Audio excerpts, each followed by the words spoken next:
시청자 여러분 안녕하십니까? JJC 뉴스 시작하겠습니다.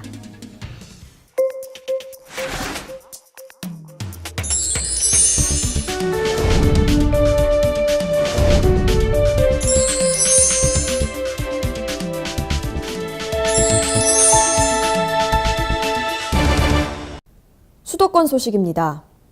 2019년 강남구의 표준 주택가격 인상안은 42.87%로 전국 상승률 1위를 기록했지만 강남구의 노력으로 7.86% 인하된 35.01%로 최종 공시됐습니다. 2019년 표준 주택가격이 지난 25일 공시됐습니다. 당초 강남구의 표준 주택가격 인상안은 42.87%로 전국 상승률 1위를 기록했으나 구의 노력으로 7.86% 인하된 35.01%로 최종 공시됐습니다. 표준 주택가격은 개별 주택가격 산정의 기준이 되는 가격인데요. 국토교통부의 주택가격 현실화 정책에 따라 전국 평균 10.23%, 서울시 평균 20.83%, 강남구 평균 42.87%라는 유례 없이 급격한 상승안을 발표했습니다.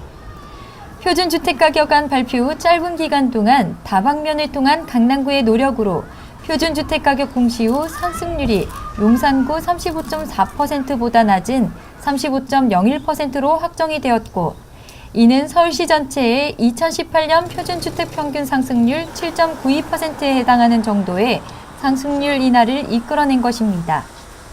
앞으로도 강남구는 2019년 개별주택가격 공시까지 최선을 다할 예정입니다. 강북구가 지난해 시범 사업을 통해 큰 주목을 받았던 희망도시락 배달 사업을 다시 운영합니다. 한 끼 5,000원의 저염 건강식으로 구성된 희망도시락은 주민의 건강과 복지 향상은 물론 일자리 창출로도 이어져 일석삼조의 효과가 기대됩니다. 지난해 6월부터 10월까지 5개월 동안 강북구 지역 내 홀몸 어르신과 1인 가구 등을 대상으로 시범 운영된 희망도시락 배달 사업이 올해 1월 중순부터 재개됐습니다. 식단은 아기들도 먹을 수 있도록 화학 조미료를 최소화한 저염 건강식으로 구성됐으며 돈가스 정식과 생선구이 정식을 비롯해 요일별 메뉴의 가격은 모두 5,000원으로 책정됐습니다. 이와 함께 이번 사업을 위한 주문과 포장 작업, 배달 등 새로운 직장에 고용되는 인원이 생기면서 지역 일자리 창출에도 기여하고 있다는 평가입니다. 성동구는 미래의 주인공인 아동들이 안전하고 건강하게 자라날 수 있는 스마트한 보육 환경을 조성하기 위해 노력하고 있습니다. 자세한 내용 전해드립니다. 성동구는 부모가 안심하고 아동이 살기 좋은 선진도시 조성을 위해 노력하고 있는데요. 먼저 지난 여름 어린이집 통학 차량 갓침 사고의 원천적인 차단을 위해서 성동구 관내 모든 어린이집과 유치원 통학 차량에 스마트 기술을 적용한 슬리핑 차일드 체크 시스템을 도입했습니다. 더불어 최근 이상 기상현상으로 인한 한파와 미세먼지 등이 발생하면서 아이들의 외부 활동에도 어려움이 많아졌습니다. 이에 성동구는 성장기 아이들이 실내에서도 마음껏 신체 활동을 할 수 있도록 전국 최초로 구립 어린이집 4개소에 ICT 기술과 콘텐츠를 융합한 스마트 체육관 시스템을 도입했습니다. 온라인 쇼핑 시장 규모가 10조 6천억 원을 넘었습니다. 1년 새 20%나 성장했는데요. 이 온라인 마켓이 거동이 불편한 노인과 장애인에게 새로운 일자리가 되고 있습니다. 소자본으로도 시작할 수 있다는 장점에 경기도가 운영하는 온라인 마케터 교육에서만 수강생의 절반 정도가 창업에 뛰어들었습니다. 보도에 한선지 기자입니다. 큰 모니터 여러 대가 눈에 띄는 이곳. 온라인 오픈마켓을 2년째 운영하는 지체장애인 김창복 씨의 집입니다.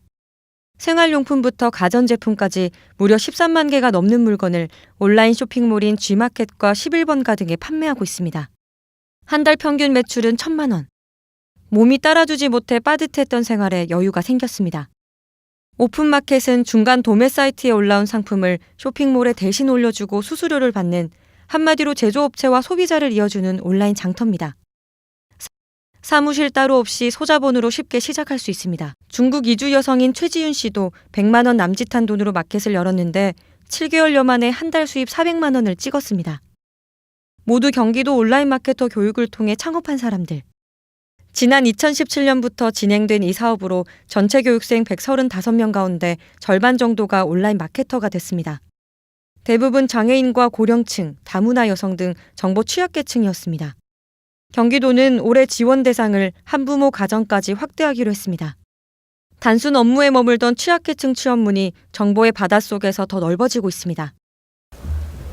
설비 점검 도중 사고로 숨진 비정규직 노동자 고 김용균 씨의 발인이 9일 오전 새벽 4시쯤 서울대병원 장례식장에서 엄수됐습니다. 이날 장례식에는 김용균 씨의 수의를 가지고 온 이혜령 호노리나 수녀가 안타까운 생명이 하늘나라로 갔다며 이 수의로 조금이나마 위안됐으면 한다고 전했습니다. 신명식 선생님께서 용균아 얼마나 힘들었니? 그래도 나는 네가 취업이 되었다고 춤추던 그 모습을 잊을 수가 없다. 시민대책위는 장례가 마무리된 후에도 정부가 석탄발전소 특별노동안전조사위원회 구성 등 합의안을 충실히 이행할 때까지 시민 사회단체와 함께 투쟁을 이어나가겠다고 밝혔습니다. 고인의 유해는 전태일 열사가 잠들어 있는 경기도 남양주 마석 모란공원에 안장됩니다. 강원도 소식입니다. 강릉시는 2월부터 5월까지 봄철 산불 비상준비태세로 전환합니다. 강릉시는 2월 1일부터 5월 15일까지를 봄철 산불 조심 기간으로 정하고 산불 방지 대책본부 19곳을 운영합니다. 산불 감시원과 산불 진화 차량을 배치해 산불 예방 활동에 나서고 있습니다. 특히 봄철 산불 조심 기간에는 산림 인접 100m 이내에서 논밭두렁 태우기가 금지됩니다. 과실로 인해 산림에 불을 낸 경우 3년 이하의 징역 또는 3천만 원 이하의 벌금이 부과되고 산림 인접 지역에서 허가 없이 불을 피운 경우 최고 100만 원의 과태료가 부과됩니다. 영월군이 2019년 노후 슬레이트 처리 지원 사업을 추진합니다. 노후 슬레이트 처리 지원 사업은 설치한 지 30년에서 40년이 지나 성면이 날리는 노후 슬레이트를 비용 부담으로 철거하지 못했던 주민들에게 가구당 최대 336만 원까지 지원해주는 사업입니다. 올해는 총 사업비 4억 1,900만 원을 투입해 슬레이트 처리 지원 89가구, 지분 개량 40가구 등 모두 129가구의 사업비를 지원하고 지분 개량은 가구당 최대 302만 원이 지원됩니다. 1년 전 평창 동계올림픽의 환희와 감동 기억하시나요? 그때의 감동을 재현할 2018 평창 동계올림픽 대회 1주년 기념행사와 국제포럼이 평창군 올림픽 스타디움에서 열렸습니다. 올림픽의 첫 돌을 맞이한 그 축제의 현장에 심혜인 리포터가 다녀왔습니다. 2018년 2월 9일은 평창 동계올림픽이 개막한 날입니다. 1년 전 올림픽의 기대와 감동, 영광이 가득했던 장소에서 평창을 다시 한번 기억하는 행사가 열렸습니다. 평창군은 지난 9일 올림픽 스타디움에서 평화의 시작, 새로운 평창을 슬로건으로 2018 평창 동계올림픽 성공 개최 1주년 기념식을 개최했습니다. 올림픽이 열렸던 개폐식장에서 다시 한번 재현하고자 하는 그런 기념을 담았습니다. 작년 2018 동계올림픽이 우리 남북 화해의 무드로 돌아서며 그다음에 진짜 지난 한 해 동안 전 세계 평화에 이바지했는데 앞으로 2차 남북회담을 준비하면서 그 중심에 새로운 평창이 있음을 준비하고 있습니다. 기념식은 평창의 밤을 화려하게 수놓았던 동계올림픽 개폐회식장이었던 올림픽 스타디움에서 펼쳐졌습니다. 이곳에서 다시 성화가 타오르면서 평화와 번영의 중심지였음을 상기시킬 수 있었는데요. 영하의 추운 날씨에도 불구하고 올림픽 스타디움에 마련된 행사장에는 1년 전 올림픽의 감동을 되새기려는 이들로 북적였습니다. 평화와 번영의 평창선언에서는 강원도립 무용단의 환상적인 무대가 선보이기도 했습니다. 힘차게 하늘을 날아가는 평화 비둘기 퍼포먼스를 통해 올림픽의 평화 메시지를 전달하고자 하는 마음을 모두 담아보기도 했습니다. 이어서 평화선언과 평창 대합창, 성화 점화 특수효과 이벤트로 관객들의 열기는 더욱 뜨거워졌습니다. 기념식에는 다채로운 퍼포먼스를 통해 올림픽에서 전달했던 평화 메시지를 구현하고 평화와 번영의 시대를 향한 염원을 나타냈습니다. 저 비둘기가 머나먼 이북 땅까지 가서 우리 평창에 하나된 염원을 전달해서 같이 한마음이 되었으면 하는 그런 생각이 듭니다. 평창군은 올림픽 1주년을 기념하고 미래를 보기 위해 이 자리에 모였다면서 올림픽의 감동과 영광이 새로운 평창에서 계속 이어지도록 노력하겠다고 말했습니다. 기념식 이전엔 올림픽 1주년을 맞아 평화유산을 계승하기 위한 2019 평창 평화포럼이 열리기도 했습니다. 올림픽 평화유산의 신호탄을 올린 평창의 평화정신을 전 세계와 공유하기 위해 열렸는데요. 이번 포럼은 지난 9일에서 11일까지 3일간 평창 알펜시아에서 열렸습니다. 평창 동계올림픽의 최대 유산이 평화유산이었습니다. 그래서 저희 이 평화유산을 지속적으로 좀 발전시켜 나가기 위해서 이번 포럼을 구성하게 되었습니다. 우리 이번 포럼에 참여하신 분들이 외국에서만 한 250여 명이 참여를 하셨습니다. 그래서 세계 그 평화 관련되는 전문가와 평화 관련 단체들이 한 자리에 모여서 우리 한반도 평화 또는 그 세계 평화를 위해서 논의하는 그런 자리가 마련된 것입니다. 이번 포럼에서는 평창에서 시작하는 세계 평화를 주제로 평창 평화의제 2030에 대한 초안을 구성하기 위해 마련됐습니다. 특히 평화와 스포츠, 군축, 젠더, 인권, 지속가능 발전 목표 등 6개 세부 주제에 대해 전문가들이 함께 담론을 펼쳐나갔습니다. 또한 이곳에서는 전 세계 청소년들도 함께 자리를 빛내주었는데요. 청소년 모의 UN 대회를 통해 안건을 개진하고 해외 친구들도 만나며 평화 도시로서 발전해 나가는 면모를 뽐내기도 했습니다. 포럼에는 세계 평화의 대표 일꾼들이 여럿 참석했습니다.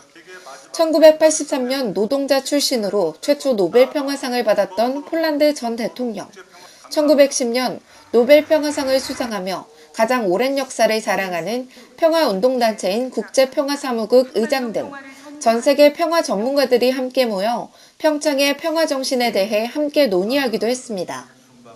평창군은 평창 평화의제 2030에 대한 초안을 구성함으로써 한반도의 항구적인 평화체제 구축의 밑거름이 되도록 노력할 것이라고 밝혔습니다.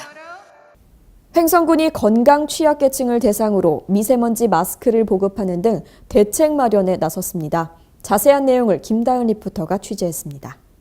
고농도 초미세먼지가 전국을 강타하며 주민 건강을 위협하고 있습니다. 이에 횡성군은 미세먼지로 인한 건강 피해를 최소화하거나 예방하기 위해 다양한 미세먼지 대응책을 마련하고 있는데요. 이런 가운데 횡성군은 지난 1일 관내 어린이집을 대상으로 미세먼지 마스크 배부를 실시했습니다. 관내 어린이집 및 유치원 원화 모두에게 1인 5매의 마스크가 보급됐는데요. 고농도 미세먼지로부터 가장 취약한 계층인 어린이들에게 마스크를 보급하는 한편 피해 예방을 위한 개인 행동 수칙을 홍보했습니다. 어린이들에게 보급된 마스크는 식품의약품안전처가 인증한 KF80 성능의 마스크로 공기 중 미세 입자를 80% 이상 차단해 황사와 미세먼지 같은 입자성 유해물질로부터 호흡기를 보호할 수 있는데요. 청장년층보다 폐기 등이 부족하고 실외 활동량이 많은 어린이들이 초미세먼지에 장기간 노출되면 감기와 천식, 그리고 기관지염 등의 호흡기 질환 및 피부 질환 등 각종 질병에 걸리기 쉽기 때문에 외출 시 마스크를 꼭 착용하는 것이 좋습니다. 아침에 등원할 때 미세먼지 지수가 높은 날은 어머님들이 마스크를 착용해서 보내주시거든요. 그런데 간혹 마스크를 착용하지 않은 아이들은 실외 활동을 할 때 조금 어려운 부분이 있어요. 그래서 원에 이렇게 마스크가 비치되어 있으면 아이들이 호흡기로 아무래도 미세먼지가 좀 덜 마실 수 있고 그 다음에 코로 이렇게 누를 수 있게 되게 실용적으로 나와 있어서 아이들이 착용하는데 좋을 것 같습니다. 이 밖에도 횡성군은 미세먼지로 인한 피해를 예방하고 쾌적한 대기 환경을 조성하기 위해 다양한 대응책을 추진하고 있는데요. 횡성군 급식지원센터 옥상에 대기 상황을 실시간으로 측정할 수 있는 대기오염 측정망을 설치해 관내 전광판, 홈페이지 등을 활용해 미세먼지 농도를 알리는 한편 버스를 기다리는 동안 대기오염 물질을 피할 수 있도록 미세먼지 정화시설을 갖춘 미세먼지 안심 그린존 부스를 설치해 주민 피해를 최소화하고 있습니다. 충청도 소식입니다. 중부권 동서횡단철도 건설 사업이 부분적으로 예비 타당성 조사 면제 사업에 선정됨에 따라 예타 면제의 의의와 향후 계획 등에 대해 설명하고 공유하는 시간을 가졌습니다. 구본영 시장은 브리핑을 통해 중부권 동서횡단철도 건설 사업 중 당진 성문 국가산단에서 합덕 31km 구간이 예비 타당성 조사 면제 사업으로 선정됐다고 밝히고 예타 면제 사업 의의와 성과, 그동안 천안시의 노력, 향후 추진 계획 등을 설명했습니다. 전체 노선 중 일부 구간인 성문 국가산단부터 합덕까지 연결된 31km 구간으로 총 연장 330km 대비 9.4%가 부분적 선정되었으며 9,380억 원의 사업비 확보로 총 사업비 4조 8천억 대비 19.5%를 확보하게 되었습니다. 예타 면제 반영을 위해 천안시는 그동안 중부권 동서횡단철도 12개 시군협력체 실무협의회를 구성하고 공동 건의문을 국회에 제출하는 등의 적극적인 노력을 펼쳐왔는데요. 앞으로 시는 중부권 동서횡단철도가 제4차 국가철도망 구축 계획에 전 구간이 반영될 수 있도록 12개 시군협력체와 모든 노력을 기울일 계획이며 수도권 전철 독립기념관 연장 사업을 위해 시 차원에서 지속적으로 건의할 계획이라고 밝혔습니다. 시는 이번 예타 면제로 중부권 동서횡단철도 건설 사업 기간이 대폭 단축되고 전 구간의 사업 추진이 탄력을 받을 것으로 보고 있습니다. 광역시 소식입니다. 대전 방문의 해 시민 홍보단이 2월부터 전국 주요 도시를 방문해 대전의 매력을 알리는 릴레이 홍보를 시작합니다. 대전시가 2019년부터 2022년 대전 방문의 해를 맞아 관광객 유치 홍보를 위해 구성한 전국 릴레이 시민 홍보단이 지난 2월 8일 대전역 서광장에서 발대식을 가졌습니다. 이날 발대식에서 시민 홍보단은 대전을 대표하는 로봇 댄스 공연, 대전으로 오세요 영상 상영, 1000만 관광객 유치를 위한 희망 연날리기 퍼포먼스 등을 통해 대전 방문의 해 성공을 위한 홍보 의지를 다졌습니다. 또한 전국 릴레이 시민 홍보단은 2월 서울역을 시작으로 전국 주요 도시의 역, 백화점 등에서 추억의 대전역, 휴보, 한 꿈이 캐릭터를 주제로 포토존을 운영할 예정이며 대전 관광명소 12선과 대덕 특구를 중심으로 한 과학여행 등을 중점 홍보할 계획입니다. 부산시와 롯데그룹이 광복동 롯데타운 부지 내에 380m의 타워형 수직공원 부산 롯데타워를 건립하기로 했습니다. 올해 10월에 착공해서 2022년에 시민들에게 개방될 예정입니다. 그동안 광복동 롯데타운 내 초고층 빌딩 건립 논의는 사업성 부족을 이유로 20년째 해답을 찾지 못하고 있었는데요. 롯데그룹은 기존 107층의 주거형 초고층 빌딩안을 버리고 개방형 복합 문화관광타워 건립을 약속했습니다. 시민과 관광객들을 위한 복합 문화관광타워 건설을 위한 오거돈 부산시장의 제안과 설득에 기업의 사회적 책임을 다하기로 한 롯데의 통큰 화답이 주요했다는 평가입니다. 총 사업비 4,500억 원 전액을 롯데가 부담하기로 한 부산 롯데타워는 높이 380m, 연면적 86,054제곱미터에 달하는 복합 문화관광 공간으로 구성됩니다. 저층부는 키즈파크 등의 문화시설, 중층부는 고층 스카이워크와 암벽 등반 등의 체험시설, 고층부는 공중 수목원이라는 컨셉의 테마 정원과 전망대가 들어서게 됩니다. 특히 300m 높이의 전망대는 대륙과 바다를 잇는 부산의 정체성을 고스란히 느낄 수 있어 명품 관광명소가 될 것으로 기대됩니다. 롯데그룹은 부산 롯데타워 건설로 9천억 원의 생산 유발 효과와 2,900억 원의 부가가치를 창출할 것으로 전망하고 있습니다. 대구 국제마라톤이 전국에서 유일하게 국제육상연맹으로부터 7년 연속 실버라벨 인증을 받았습니다.